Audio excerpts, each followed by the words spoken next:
మంది ఎమ్మెల్యేలు 7 ఎంపీలు అవును. ఇదంతా ఓసీలని ఆడుకొట్టుకుంటుంటే బడుగు బలహీన వర్గాలు మాత్రమే బలిపోసువులు అనేటువంటి ఒక విచిత్రమైన వాదన. మీరేమో ఇప్పుడు ఓసీలకి అన్యాయం అని చెప్తున్నారు. అదే కదా మరి. అక్కడ కంప్లీట్ డిఫరెంట్ వెర్షన్ నడుస్తుంది.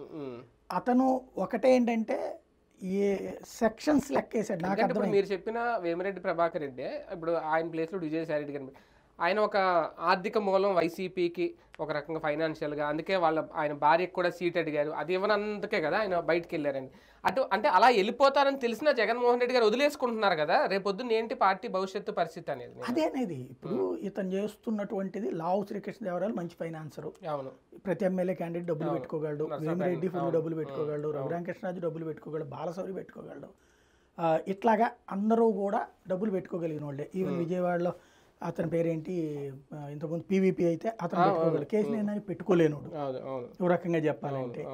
అలాంటి ఒక రకంగా చంద్రబాబు గారికి ఈయన 2 గిఫ్ట్లు ఇచ్చాడు. ఒకటి సిట్టింగ్ ఎంపీలు ఎమ్మెల్యేలు ఇచ్చాడు, రెండో పక్కన ఫైనాన్షియల్ సోర్స్ ఇచ్చాడు. అదే కదా, మంచి ఫైనాన్షియల్ సోర్స్. అందుకే ఇమీడియట్ గా చేసుకుంటున్నారు. ఇవాళ దగ్గరగా 1100-1500 కోట్ల రూపాయలు చంద్రబాబుకి వచ్చేసినట్టు వీళ్ళందరి మూలంగా. రేపు పొద్దున వీళ్ళందరూ కలిసి జగన్ ఫోటో పెట్టుకోలేమో చంద్రబాబు గారు. అంతే. అంటే ఆయన అతనిలో తనకి వాళ్ళ డబ్బులతో గెలిచింది ఏంటి, నా పేరుకి వాళ్ళ డబ్బులు యాడ్ అయినాయి అనేటువంటి ఫీలింగ్ వీళ్ళకి. అది అతని అహంగా కనబడుతోంది. వీళ్ళ మాటల్లో వాళ్ళ అడిగినప్పుడు ఏంటి అహంకారం, మేము డబ్బులు పడేస్తే వచ్చిన సీట్లు అనేటువంటిది.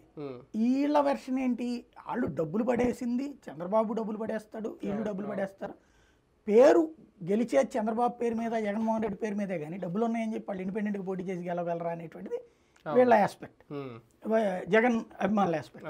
కాబట్టి ఇప్పుడు గెలిచారు అనుకోండి తెలుగుదేశం తరపున